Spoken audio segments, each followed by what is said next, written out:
안녕하세요. 복덕방 기자들의 신수정입니다. 올 초부터 정부가 부동산 규제를 확 다 풀었죠. 집값 경추락을 막기 위한 노력으로 보이는데요. 이와 관련해 부동산 시장이 어떻게 변할지 고준석 j-에듀 투자자문 대표님 모시고 이야기 나눠보도록 하겠습니다. 안녕하세요. 네, 안녕하세요. 반갑습니다. 네. 먼저 가장 크게 변화한 점이 규제 지역 해제예요. 서울, 강남, 서초, 송파, 용산을 제외하면 전 지역이 투기과열지구랑 조정대상 지역, 투기 지역에서 전면 해제됐더라고요. 네, 그렇죠. 이제 규제 지역에서 해제되면 네. 뭐 대출이나 뭐 세제, 청약 뭐 이런 거 좀 다 자유롭게 자유롭게 거죠. 되니까.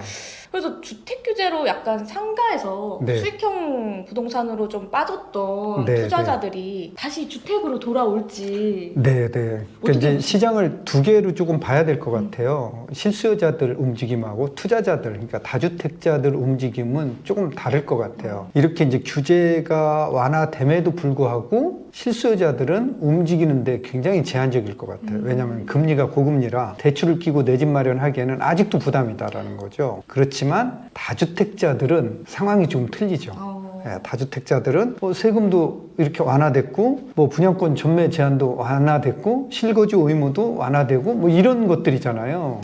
또 종부세에도 또 2주택자까지 또 뭐 이렇게 다주택자로 보지 않으니까 일반 과세가 적용이 되고 함으로써 다주택자들의 투자의 룸은 굉장히 넓어진 것 같아요. 그래서 실수요자들은 움직이지 못하지만 다주택자들은 움직일 가능성이 있다. 그래서 오히려 시장은 우리가 이제 생각했던 것처럼 이게 규제가 풀어졌으니까 실수요자들이 이제 막 사겠구나 이러지는 않을 것 같아요. 네. 그러면 말씀해 주셨다시피 투자자들은 약간 투자 욕구가 조금 자극되는 거죠. 막 이제 스물스물 이거 조금 이제 출정을 해야 되는가 네. 이제 준비 몸 푸는 거죠. 네. 이제 투자 욕구가 좀 자극이 될 것 같은데 네. 이제 다주택자들도 이제 떨어진 곳에서 좀 주려고 하시는 분들이 많을 것 같아요. 네. 그러면 좀 집값이 연착륙으로 갈 수 있을까요? 그 이제 투자자들만 들어가는 시장에서는 연착륙이 쉽지는 않아 보여요. 그러니까 투자자와 실수요자가 시장에 같이 들어가야지만 연착륙할 수 있고 경착륙을 막을 수 있는 거거든요. 네. 예, 그래서 제가 봤을 때는 이제 그 시점은 이러한 이제 규제 완화에 대한 포괄적인 시장에 나타나는 효과는 금리 인하 시그널이 있을 때 효과는 조금 나타날 것 같아요. 아무래도 지금 시장은 금리가 가격을 통제하고 있어서 금리가 떨어지지 않는 한 시장 실수요자들의 움직임은 그렇게 크지는 않을 것 같아요. 네. 지금 뭐 투자자들만으로는 좀 한계가 장육에는 한계가 있다. 네. 그러면은 이제 투자자분들은 아무래도 수도권이 풀렸으니까 네. 지방보다는 수도권으로 몰려오실 것 같긴 한데. 그러니까 이제 투자자들이 서울에만 있는 건 아니거든요. 지방에도 부자들이 그쵸. 있고 수도권에도 있고 서울에도 있는데 기왕이면 지방이나 수도권이나 서울에 규제가 풀어졌다라고 하면 서울에 사겠죠. 네. 또 지방보다는 수도권에 사겠죠. 수도권보다는 서울에. 그래서 이제 이게 오히려 더 쏠림 현상이 더 심해질 것 같다라는 거고요. 그렇게 보여지고 있네요. 그럼 지방이랑 좀 양극화가 심해질까요? 심해질 가능성은 있죠. 지방은 오히려 이제 투자자들이 안 내려가는 시장. 근데 이제 수도권, 서울은 투자자들이 이제 활기를 찾고 투자에 나서는 시장. 특히 이제 서울 시장은 그렇게 볼 수 있겠죠. 근데 사실 투자자들도 뭔가 레벨이 있잖아요. 투자 자금이 크냐 작냐 큰 분도 있고 작은 분도 있는데 네. 수도권은 사실 너무 부지가 커가지고 네. 그렇죠. 그러니까 이제 지방에 이제 투자할 수밖에 없는 투자 자금을 이제 돈에 따라서 어디에 투자하느냐가 이게 또 결정이 될 수 있잖아요. 네. 근데 이제 본인이 발품을 좀 많이 팔고 시장을 조금 많이 공부를 하게 되면은 본인이 가지고 있는 돈 범위 내에서도 수도권에서도 저평가된 데 많이 조정된 데 이런 데를 찾을 수가 있을 거예요. 이런 데 내 집 마련하거나 매수해서 임사자에 대한 또 규제 완화가 돼 있잖아요. 맞아요. 임사자 등록을 해서 투자를 해놓으면 10년 뒤에는 또 많은 자본 수익을 또 얻을 수도 있는 그런 기회가 아닌가 그렇게 보여지고 있습니다. 맞아요. 말씀해 주셨다시피 지금 민간 임대 사업자가 이제 아파트도 이제 허용이 부활이 됐잖아요. 돼가지고 네.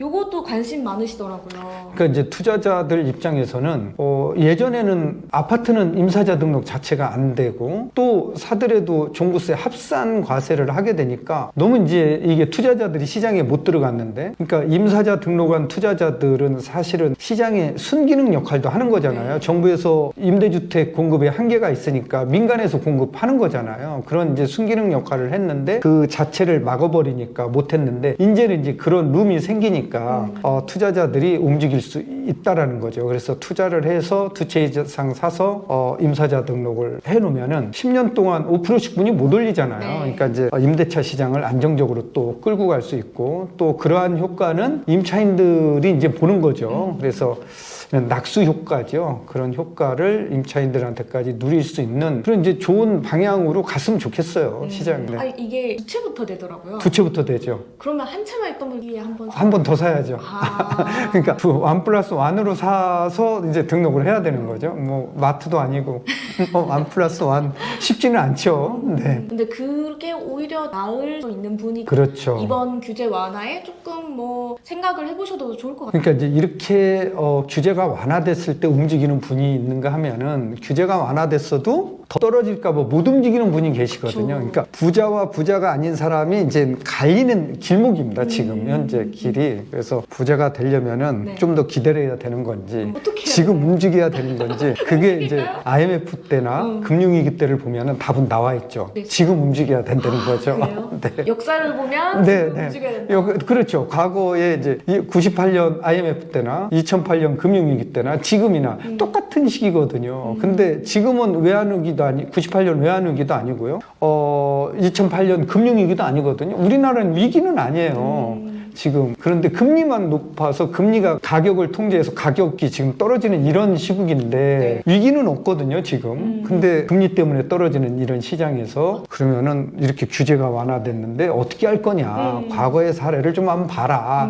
저는 이제 그렇게 과거에 어떻게 시장이 움직였는지 그거를 우리가 복기해 볼 필요는 있다라고 봐요. 근데 사실 박근혜 정부 때도 규제를 엄청 많이 풀어줘가지고 네. 사람들이 네. 근데 그때와 지금과 다른 게 있다면은 그때는 좀 적응이 네.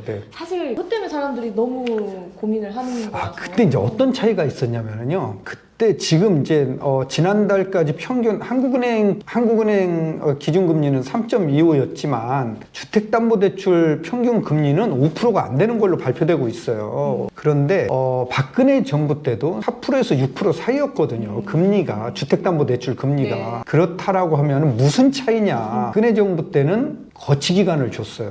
1억 원을 대출 받으면 5년, 10년 거치 기간을 줬어요. 맞아요. 네. 당장 원금이랑 안 갚아도 그렇죠. 되는. 네. 근데 지금은 1억을 대출 받으면은요, 5% 금리 계산을 했을 때 대출 이자가 41만 원, 원금은 27만 원. 근데 이 27만 원을 안 갚아도 된다는 거죠, 지금. 그러니까 지금 이 두 개를 합치면은 거의 70만 원 가까운 돈을 매달 내야 되는데 이자만 40만 원 내면 된다는 거잖아요. 그 시절에는 이자만 냈었다라는 거죠. 그래서 지금 작년, 재작년에 영끌한 청년들, 뭐 신혼부부들, 무주택자들이 사실은 많잖아요. 많죠. 이분들을 위해서 정부에서 추가 대책을 굳이 뭐 낸다라고 하면은 이분들 어떻게 할 거냐라는 거예요. 그래서 이분들의 어떤 그 사정, 이런 가계 경제 이런 걸 감안한다라고 하면은 거치 기간을 좀 줘야 될 것 같아요. 유예를 해줘야 될 것 같아요. 그래서 거치 기간을 5년 정도만 정부에서 유예를 해준다라고 하면은 금리가 지금 현재 금리를 하더라도 감당할 수 있거든요.